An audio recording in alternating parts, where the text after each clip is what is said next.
Hola, ¿cómo les va a todos y a todas? Aquí los saluda el profesor Guido Ricono. La clase de hoy está programada para trabajar la figura de Antonio Gramsci a través de este PowerPoint con audio, que bueno, vamos a dividir los audios de cada una de las filminas en dos. Una primera parte que serán unos 3 minutos aproximadamente de cada una de las filminas, En esos 3 minutos vamos a trabajar la parte sustancial que a mí me interesa que aparezca, que es lo principal, y lo que se extienda a partir de esos 3 minutos serán elementos y análisis que no son prioritarios. Es decir, que los voy a extender, pero bueno, ustedes pueden cortar a los 3 minutos el audio y trabajar con la siguiente filmina. Bien, comencemos entonces con la figura de Antonio Gramsci. Algunos datos biográficos que van a ser relevantes para pensar su obra.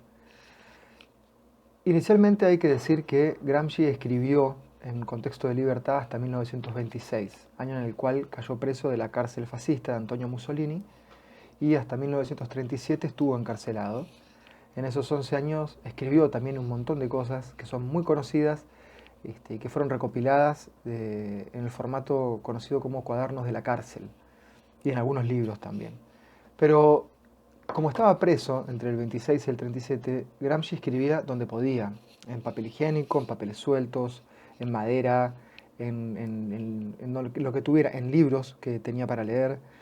Es decir, que Gramsci no se propuso hacer ningún libro, a pesar de que hay muchos libros editados de él, sino que más bien esos libros son producto de ediciones que se han hecho posterior a su muerte, ¿no? El de 1937.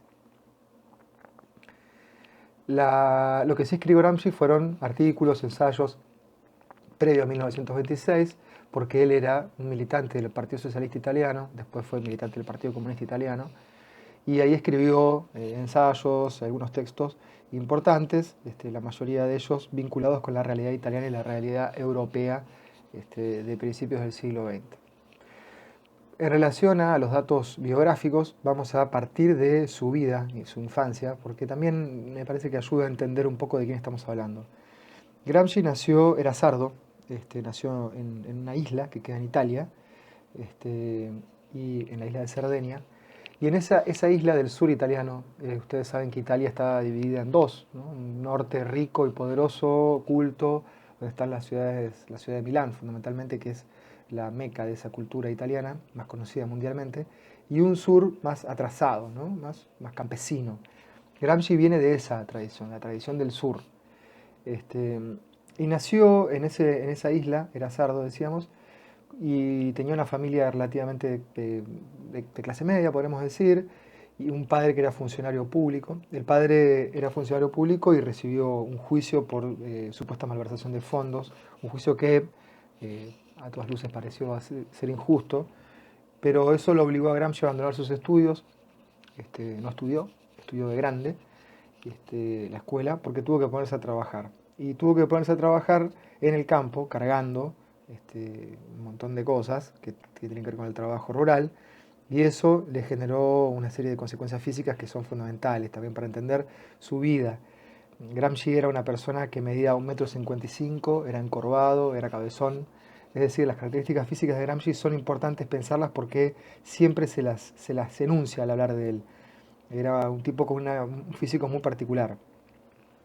Esta infancia bastante dura que llevó Gramsci, que tuvo Gramsci, mejor dicho, se finaliza más o menos cuando él tiene unos 20 años y retoma los estudios, porque es becado para poder hacerlo, porque tiene notas muy buenas y se lo beca para poder estudiar, y va a la ciudad de Turín. La ciudad de Turín, ustedes saben que es conocida por la producción automotriz. En esa ciudad de Turín, Gramsci estudia y conoce a los trabajadores de la fábrica de Turín, empieza a militar en el Partido Socialista Italiano, y sobre todo con los trabajadores de la Fiat, ¿no? Que Fiat significa Fábrica Italiana de Automóviles. En esas fábricas italianas, en la década de 1910, se empezaron a armar lo que se conoce como consejos de fábrica, una suerte de autogestión obrera de las fábricas producto de la crisis económica y sobre todo de la Primera Guerra Mundial que comienza en 1915, que pone a muchas empresas en jaque, entre ellas a las empresas automotrices de Turín. Y Turín entonces la capital automotriz, una de las capitales industriales del mundo, ve llegar a este intelectual, como es Antonio Gramsci, y al mismo tiempo conoce la formación de los consejos obreros, esta suerte de, como hoy le podríamos decir como fábricas tomadas, aunque siguen teniendo patrón, las de Turín, no son fábricas tomadas, sino que son una suerte de sindicato de autogestión interna de las fábricas producto de la descomposición del capitalismo de principios del siglo XX. Los trabajadores empiezan a tomar algunas riendas dentro de las empresas, pero sobre todo empiezan a tener una organización política que les permite luchar por sus derechos de manera, más potente. También es importante decir, en torno a lo biográfico, que las tomas de fábricas, que sí aparecen, las huelgas, la crisis económica, provoca lo que se conoce como el avance del fascismo. No vamos a entrar en una descripción de qué es el fascismo, sino simplemente decirles que en 1922 el fascismo llega al poder de la mano de Benito Mussolini y la situación cambia completamente. Alguna cosa más para decir tiene que ver con que los escritos de Gramsci, que se dan en 1926, producto del fascismo, porque Gramsci es un enemigo declarado del fascismo. De hecho, cuando Gramsci, antes de quedar preso, las palabras de Benito Mussolini fueron hay que hacer que esta cabeza deje de pensar por unos años, refiriéndose a Gramsci. Están escritos en un lenguaje para evitar la persecución de los carceleros, ¿no? Entonces Gramsci tiene una forma de escribir muy particular para que sus escritos no sufrieran la censura del carcelero, ¿no? Porque si bien era marxista, Gramsci no podía utilizar conceptos del marxismo muy recurrentemente, o los podía hacer pero de manera muy lavada, para que los carceleros no censuraran, ni quemaran, ni rompieran sus escritos.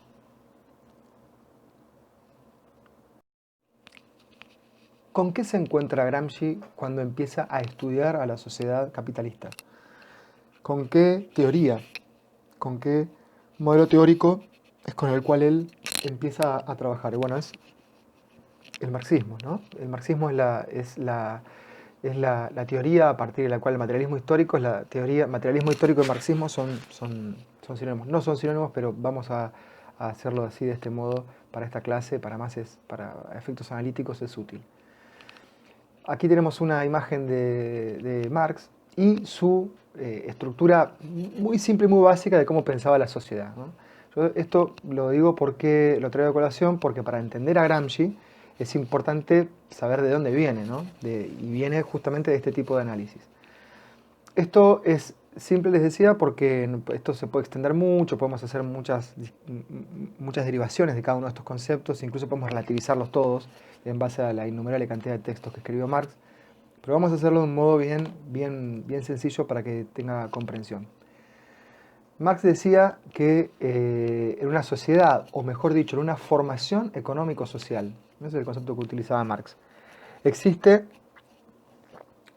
dos elementos que dividen a esa formación económico-social o a esa sociedad, ¿no? La formación económico-social capitalista está dividida en dos. Capitalista, todas, pero vamos a trabajar el capitalismo. Y hay una pirámide porque la concentración de la riqueza se da hacia arriba y la base se ensancha en cuanto a la distribución de la economía, ¿no? La base sería la base económica, la base material. La sociedad tiene esa base económica que son estrictamente las fuerzas productivas y las relaciones de producción. ¿Qué son las fuerzas productivas y las relaciones de producción? Bueno, es la economía, fundamentalmente. Es decir, las relaciones productivas son las relaciones que hay entre los trabajadores y las trabajadoras y quienes los contratan, ¿no? En este caso estamos hablando, en palabras de Marx, de trabajadores y trabajadoras y empresarios o empresarias. ¿Qué tipo de relación hay? Bueno, es una relación contractual. En el capitalismo hay una relación contractual. Yo alquilo mi fuerza de trabajo por una cantidad de horas y esa cantidad de horas me retribuye con un salario determinado. Y las fuerzas productivas son el nivel de desarrollo económico que hay, es decir, la maquinaria, el tipo de tecnología, las técnicas que se utilizan.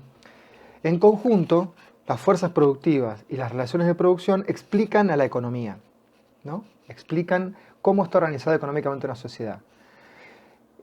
Para Marx, claramente, en la base económica, había una relación de explotación entre los empresarios y los trabajadores. Los empresarios este, le pagan a los trabajadores menos de lo que los trabajadores aportan para la producción de mercancías. ¿Esto qué significa? Que si un trabajador o una trabajadora produce, vamos a hacer un ejemplo, un teléfono, cobra menos por producir ese teléfono y la diferencia se llama plusvalía. Esa diferencia o plusvalía se la lleva al empresario. Estoy siendo muy esquemático para los profesores y profesoras de historia o de sociología o de esas carreras humanísticas que han leído a Marx, pero para que se entienda. Encima de la base existe lo que se conoce como la superestructura, es decir, todo lo que es la parte ideológica de una sociedad. Y bueno, ¿y ahí qué encontramos? Encontramos la ideología, la conciencia, es decir, cómo está organizada una sociedad en base a su pensamiento, la religión, la moral, la ciencia, el arte, el derecho, la educación, aparece acá. Pero también las leyes, el gobierno, los partidos, las organizaciones, es decir, todo lo que tiene que ver con la forma de pensar de una sociedad. La educación forma parte de la superestructura para Marx. Entonces, esta división entre base y superestructura, que tiene vigencia hasta el día de hoy, si uno la piensa, claro que con matices, es la forma en la que se organiza el capitalismo de acuerdo a Marx. Esto es lo que leía Gramsci, ¿no?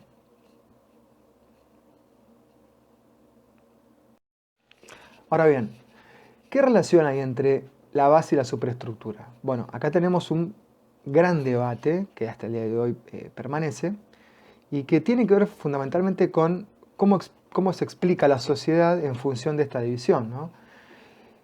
Vamos a hacer también vamos a hacer una visión bien resumida. Yo les traigo tres frases de de dos textos de Marx, mejor dicho, para que vean cómo establecía Marx la relación. Esto, obviamente, para que después no me critiquen, se puede relativizar mucho, pero vamos a partir esta mirada bien estancada como para que se entienda desde dónde partía Gramsci. Marx decía: la vida no está determinada por la conciencia, sino la conciencia por la vida. Una frase. La segunda frase. Las ideas de la clase dominante son en cada época las ideas dominantes, y estas no son sino expresión ideal de las relaciones de producción. Segunda frase de la ideología alemana. Son dos textos de Marx, dos libros de Marx. Tercera frase del libro quizás más importante de Marx, después del Capital, que se llama Contribución a la crítica de la economía política. La base determina todas las actividades legales, educacionales, artísticas y políticas. Bien, ¿qué tienen en común estas tres frases? Que hay una relación de determinación, es decir, la base, si ustedes recuerdan la pirámide que vimos en la filmina anterior, determina la superestructura. ¿Qué significa esto? Que la educación, el arte, la ciencia, la política están determinadas por la economía. Es decir, que la economía en última instancia determina. ¿Esto qué significa determinar? Significa que son expresión de, es decir, todo lo que pase a nivel artístico tiene que ver con cómo se organiza la sociedad a nivel económico, ¿no? Entonces, de este modo, la vida está determinada, mejor dicho, la vida determina a la conciencia, es decir, mi vida determina mi forma de pensar. Cómo vivo dice cómo pienso. Si yo vivo de X manera, pienso de manera Y. Si yo vivo de manera B, pienso de manera C. O, dicho en términos más reales, si yo soy proletario, tengo esta forma de pensar. Si yo soy trabajador, tengo esta forma de pensar. Si yo soy trabajadora, tengo esta forma de pensar. Ya de antemano se puede preestablecer cómo piensa cada cual en base a su forma de vida, ¿no? Y no al revés, ¿no? No al revés. Es decir, que no es que yo pienso porque lo que se me ocurre. Yo no pienso lo que yo tenga ganas de pensar. No soy un libre pensador o una libre pensadora. Ni tampoco la vida puede estar determinada por la conciencia. Es decir, lo que yo hago no está determinado, no es una expresión de lo que pienso, sino que lo que pienso es una conclusión o una derivación de mi vida. Y de ahí vamos a la segunda frase, que las ideas de un momento, por ejemplo, vamos al 2020, las ideas dominantes del 2020 en relación a cómo es la sociedad y cuáles son sus problemas, cuáles son sus características, son las ideas de las clases dominantes. Y esas ideas son expresión de las relaciones de producción, es decir, de la economía. ¿Qué significa esto? Que como la clase dominante es la que tiene el poder superestructural, porque controla la educación, porque controla el arte, porque controla la ciencia, la justicia, la política, sus ideas son las ideas dominantes. Y esas ideas son expresión de las relaciones económicas de la clase dominante. Es decir, en las ideas dominantes lo que encontramos no son más que ideas de las clases dominantes. Esto es lo que Marx planteaba en su momento acerca de la relación entre las ideas y la base material, es decir, la economía. Entonces, si pudieron seguirme hasta acá, en base a esta concatenación del contenido, llegaríamos a esta lista de conceptos que de algún modo se desprenden de lo que dijimos anteriormente, la mayoría, no todos. Vamos al primero. Si yo quiero cambiar a la sociedad, pues tengo que cambiar la base, porque la superestructura es la expresión de la base, simplemente una especie de reflejo, ¿no? Pero si yo quiero cambiar una sociedad, tengo que cambiar las relaciones de producción, ¿no? Tengo que cambiar la economía. Y así se lograría una modificación en la superestructura. O, lo que es lo mismo, ¿qué sentido tiene? ¿Qué sentido tiene querer cambiar a la educación si lo que tengo que cambiar son las relaciones de producción capitalista? ¿Qué sentido tiene querer cambiar la forma de pensar al arte, a la ciencia, a la política, a la educación, si lo que yo tengo que cambiar son las desigualdades sociales, ¿no? que son las que de alguna manera estructuran a la sociedad? Porque la base determina la superestructura, ¿no? Ahora, ¿quién vive la relación de opresión? ¿Quién vive la relación de explotación de la que hablaba Marx en ese triángulo que dibujamos al principio? Pues la clase obrera, los trabajadores y las trabajadoras. ¿Qué tienen que hacer para cambiar a la sociedad? Tienen que destruir el capitalismo. ¿Y por qué pueden hacer eso? ¿Por qué ellos pueden destruir el capitalismo y cambiar la forma de vida de la sociedad por otra? Y porque es la que vive la explotación. ¿Cómo va a cambiar al capitalismo una clase que no vive la opresión, que no es explotada, ¿no? ¿Por qué? Porque la clase obrera es la clase que trabaja en el capitalismo. Entonces puede modificar a la base, o sea, a la estructura económica, y por lo tanto, de ese modo, cambiar a la superestructura capitalista. Es decir, cambiar la economía para después cambiar la conciencia, cambiar la base estructural de las relaciones de producción para después cambiar a la educación, al arte, a la justicia, a la política. ¿Por qué es la clase obrera la que experimenta la violencia del Estado burgués? Acá tenemos un concepto nuevo, Estado. Aparece el Estado. Y uno, ¿qué es el Estado? Y ahora vamos a verlo en profundidad. Pero el Estado, fundamentalmente, es, de alguna manera, el que le garantiza al empresariado el sostenimiento de su poder. El Estado es el encargado de garantizar que el capitalismo funcione. ¿Y cómo lo hace? A través de una Constitución. ¿Qué dice la Constitución? Por ejemplo, que la propiedad privada es un derecho inviolable. Entonces, ¿qué está garantizando el Estado? Está garantizando la propiedad de los burgueses, porque no se puede violar la propiedad privada. Un ejemplo cualquiera puse, pero puede ser cualquier otro. El Estado, ¿cómo defiende? Voy a otro ejemplo más fácil de entender. ¿Cómo defiende el Estado el derecho de los empresarios a explotar a los trabajadores? Y bueno, si alguien tiene hambre y se le ocurre querer solucionar su problema de hambre robando un negocio, el Estado va a ir a defender la propiedad privada del negocio que vende facturas, que vende pan, porque privilegia el derecho de una persona a tener una panadería por sobre el de quien tiene hambre, ¿no? Entonces el Estado se organiza en función de sostener y garantizar la propiedad privada y por lo tanto la dominación. Entonces, ¿cuál es la clase que experimenta esa violencia del Estado, que es la garantía de la explotación? Bueno, es la clase obrera, por lo tanto es la vanguardia, es decir, la que está a la cabeza, eso significa vanguardia. Es la que puede garantizar la lucha contra el capitalismo. Ahora, ese capitalismo debe destruirse y crearse un sistema nuevo, que es el socialismo para Marx o el comunismo, ¿no? Y el socialismo solo es posible allí donde la clase obrera es vanguardia. Y ahí donde la clase obrera es vanguardia, será posible hacer la revolución. ¿Dónde es posible hacer la revolución? Donde hay capitalismo. ¿Dónde hay capitalismo a fines del siglo XIX, principios del XX? Y bueno, fundamentalmente en Europa Occidental, en Alemania, Inglaterra y Francia. Son los tres países que Marx pensaba que iban a ser los países donde primero iba a aparecer la revolución por todo esto que dijimos, ¿no? Volvemos sobre el Estado. Nos interesa el Estado y vamos a traer a otro pensador. Para Marx entonces el Estado es la herramienta de dominación de las clases dominantes sobre las clases dominadas. Como decíamos anteriormente, el Estado es una suerte de herramienta que tienen los empresarios y las empresarias para aplastar la cabeza de los trabajadores y las trabajadoras. ¿Cómo lo hace? A través de la represión. El Estado reprime cualquier movimiento que pretenda modificar el statu quo, es decir, que pretenda modificar las relaciones de producción tal cual se viven. El Estado es el encargado de limitar y censurar toda amenaza al orden social. Porque allí está la policía, está el ejército, está la Corte Suprema, están los jueces, están las juezas, están las fuerzas de seguridad del Estado que se encargan de limitar cualquier tipo de amenaza al orden.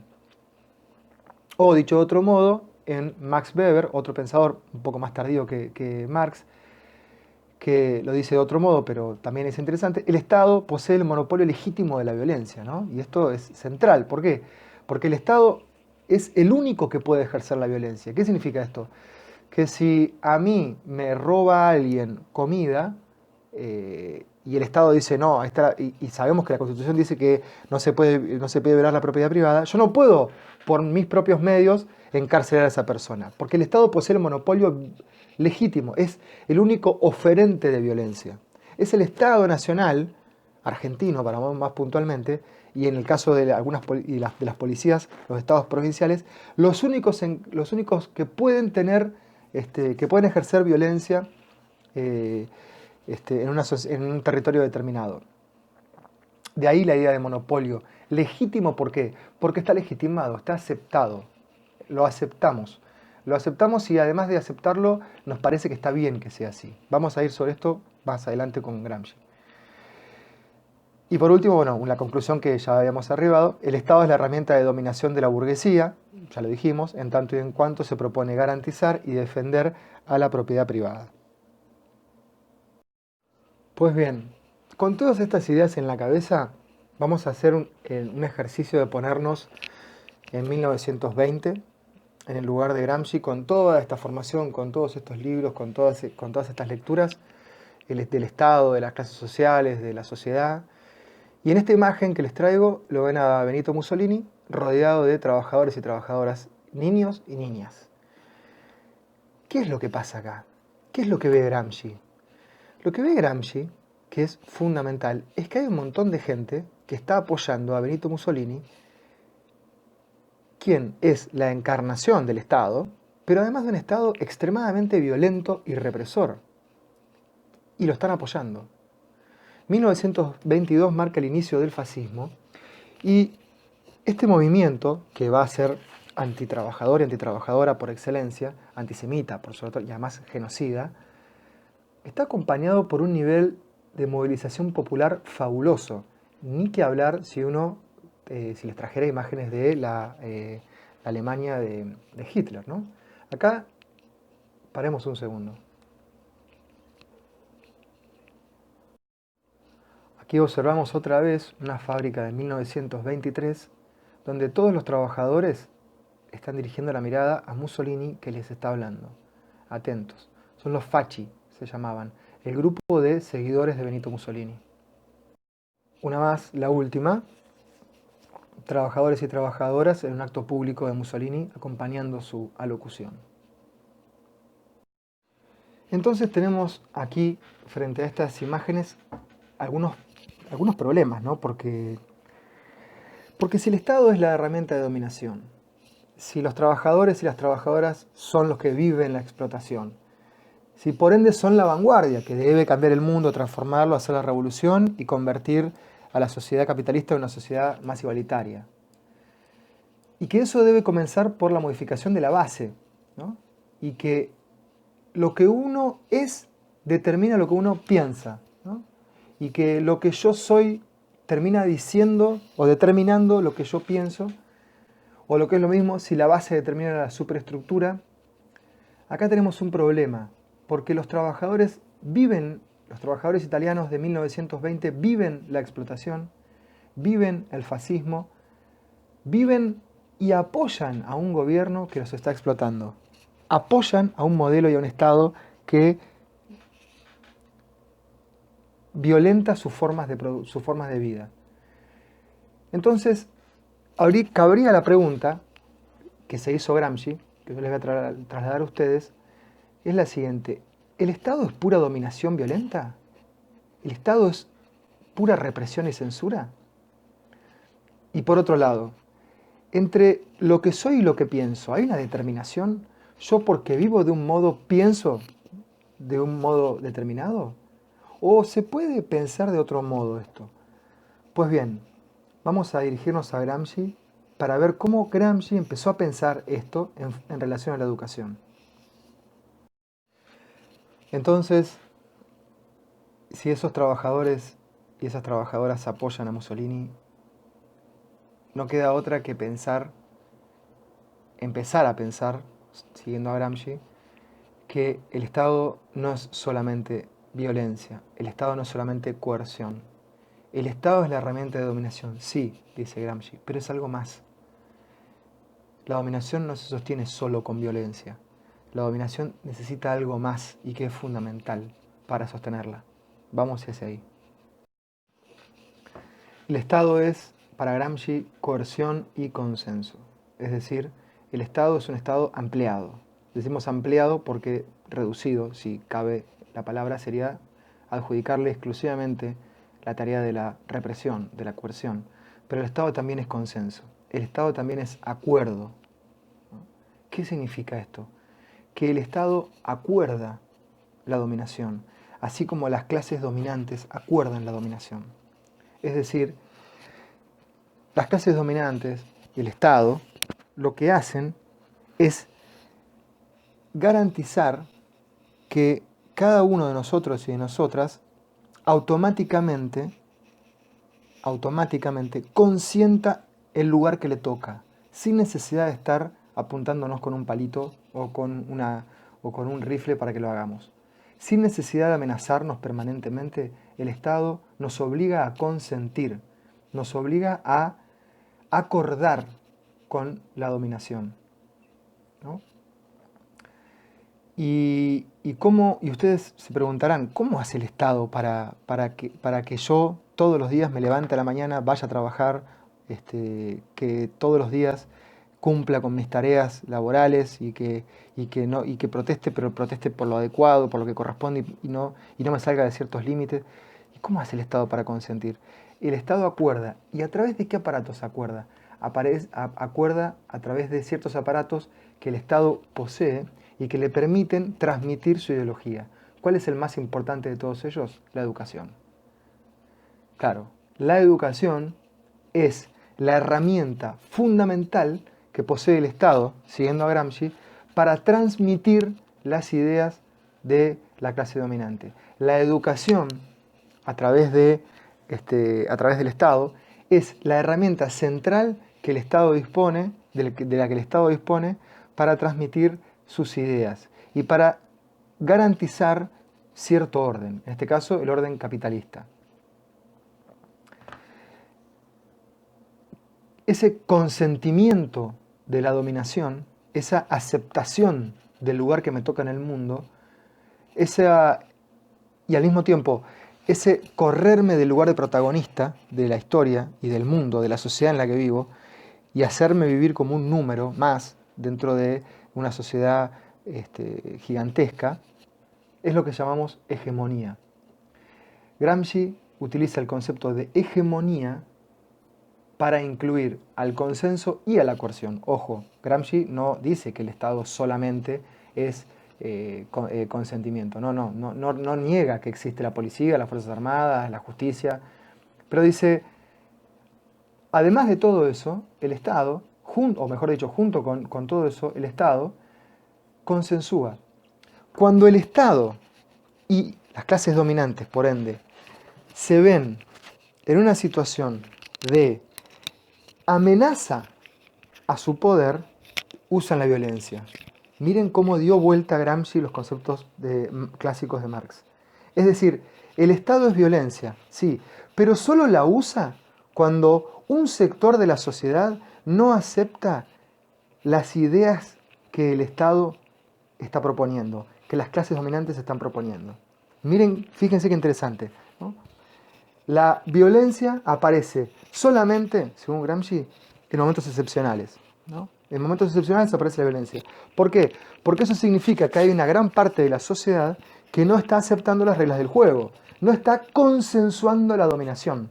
Cuando hay una gran parte de la sociedad que no se traga lo que el Estado y las clases dominantes transmiten, pues allí aparece la violencia. A estas hay que frenarlos con violencia, porque no consensúan, porque no consienten la dominación, ¿no? De algún modo también, esto es importante decirlo, esta teoría de Gramsci, que tiene plena vigencia, aparece en un contexto de derrota popular. Sí, aparece en un contexto de derrota popular, que es el ascenso del fascismo, del nazismo, a escala global, ¿no? En la década del 20. Vamos a la siguiente diapositiva. Y Gramsci va a ser un gran estudioso de lo que Marx definía como la superestructura, ¿no? Esa parte de arriba del triángulo. Y para eso va a dividir la superestructura en dos, ¿no? Esa división en dos se va a llamar la primera sociedad política y la segunda sociedad civil. Juntas forman lo que conocemos como superestructura. Primero vamos a los ejemplos de qué es cada una. La sociedad política está compuesta por los aparatos de justicia, las Fuerzas Armadas, la policía, la gendarmería, la prefectura, el sistema penal, las leyes y las instituciones políticas en general. La sociedad civil, el arte, los medios de comunicación, la educación, la filosofía, la religión, los clubes, los organismos privados, la cultura en general. Y yo ahí diría shoppings, peloteros, lo que hacemos en nuestra vida cotidiana que forma parte de nuestra sociabilidad general, ¿no? De lo que hacemos comúnmente, como padres, como madres, como familia, como amigos, como amigas, como trabajadores y trabajadoras en el marco cultural de la sociedad en la cual estamos insertos, ¿no? Esa es la división entre sociedad política y sociedad civil. Ahora bien, entonces vamos a la parte teórica. ¿Cómo se conceptualiza cada una de esas dos sociedades de la superestructura? La sociedad política ejerce dominación a través de la coerción y dirige políticamente a la sociedad, ¿no? Esto lo vemos claramente. ¿Dónde lo vemos? Y lo vemos en el sistema penal, en las leyes, ¿no? Las leyes y el sistema penal, o en cualquier fuerza de seguridad, dirige a través de la coerción a la sociedad. La sociedad civil dirige, pero a través del consenso, y su dirección es intelectual y moral. No domina, sino que dirige. Ojo, no es lo mismo dominar que dirigir. Dirige a través del consenso. ¿Y cómo es esa dirección? Es intelectual y moral. ¿Y cómo la vemos? Y bueno, la vemos en la educación, la vemos en la filosofía, la vemos en la religión, la vemos en los medios de comunicación, en el arte. Ahí hay, en esos dispositivos en los cuales generalmente estamos insertos, generalmente no, estamos insertos e insertas, hay una dirección intelectual y moral. ¿Por qué hay una dirección intelectual y moral? Porque hay una idea de educación, hay una idea de filosofía, hay una idea de religión, hay una idea de sociedad inserta en cada una de esas dimensiones, que de algún modo o de otro tienen también una idea de dominación, tienen también una idea de cómo se organiza el mundo, una idea de statu quo. Entonces, la sociedad política, voy a tratar de ser más literal en esta parte porque sé que puede llegar a ser difícil, es el conjunto de aparatos que imponen la disciplina sobre aquellos grupos que no otorgan consentimiento durante un periodo y que dominan al conjunto de la sociedad en periodos en que el consentimiento se ha quebrado. Vamos de a poquito. Imagínense la dictadura militar. La dictadura militar en 1976, ¿qué fue? Fue la utilización de la coerción, de la violencia, sobre aquellos que no y aquellas que no consentían esa dominación. Es decir, el consentimiento se ha quebrado. Hay un montón de gente, mucha gente, que está diciendo, esta forma de organizar la sociedad no me gusta, quiero otra. Esa otra puede ser mucha, ¿no? Puede ser de distinto modo, puede ser socialismo, comunismo, puede ser formas progresistas de pensar la sociedad, en fin, hay un montón de alternativas políticas. Pero más allá de la alternativa que cualquiera tome, lo cierto es que hay un conjunto grande de la sociedad que quebraron ese consentimiento, ya no creen. Uno podría decir lo mismo del 2001, que nos queda más cercano. Hay un conjunto grande de la sociedad que no consiente con la forma de dominación. ¿Y cuál era la forma de dominación del 2001? Pues era la forma de dominación democrático-republicana. Sobre la democracia fueron los ataques de gran parte de la sociedad. Que se vayan todos, que no quede ni uno solo, ¿no? Una experiencia relativamente reciente. Hacia esa forma de dominación es que el 2001 atacó, ¿no? Atacó la forma de dominación de la democracia, podríamos decir, burguesa, que es la forma de dominación que en Argentina tiene mayor consentimiento. Entonces, la violencia o la coerción es la expresión de la debilidad de las clases dominantes por sostener el poder. Es lo mismo que nos pasa como padres, como madres, que les ha pasado históricamente a todas las padres y madres. Cuando yo les quiero traer un ejemplo muy banal, pero que es muy recurrente, que es cuando un chico, una chica, un nene, un hijo o una hija nuestra, después de decirle varias veces que haga o no haga tal cosa, no nos hace caso e insiste en su conducta. ¿Cuándo viene el chirlo? Si es que viene o que venía cuando éramos chicos. El chirlo viene cuando justamente yo no puedo hacer que mi hijo o mi hija consienta lo que yo le estoy pidiendo, ¿no? En este caso sería algo parecido. La violencia solo aparece cuando hay debilidad. Entonces, la violencia es una expresión, es una consecuencia de mi problema por no lograr hacer consentir mis ideas, ¿sí? A eso Gramsci, a escala social, lo llamaba crisis orgánica. Es decir, cuando un grupo subalterno no reconoce el consenso e inicia una etapa de disenso para construir su propia contrahegemonía, es decir, sus propias relaciones de producción, sus propias formas de vida, su propia filosofía, su propio arte, su propia educación, su propia cultura. La lucha, por último, por la hegemonía, por controlar, por ordenar de otro modo a la sociedad, según Gramsci, es una guerra de posiciones. Guerra de posiciones, es decir, que va en movimiento. Va en movimiento en un lugar a otro. ¿Por qué? Porque la sociedad civil es un sistema de trincheras. ¿Y cuáles son las trincheras? Las trincheras son las que nombramos. Las trincheras son las escuelas, las trincheras son los cines, las trincheras es la religión, las trincheras son en cada espacio en el cual nosotros tenemos cierta sociabilidad. Eso es una trinchera, en el cual se debe disputar el sentido que hay allí acerca de la vida y de la sociedad en la que vivimos. Finalmente, para Gramsci, antes de querer lograr el poder político, es importante la conquista del poder cultural, mediante la acción concertada de los intelectuales infiltrados en los medios de comunicación, expresión y educativos. Vamos a ir sobre esto en la siguiente clase, pero ahora sobre cómo se actúa en esos espacios.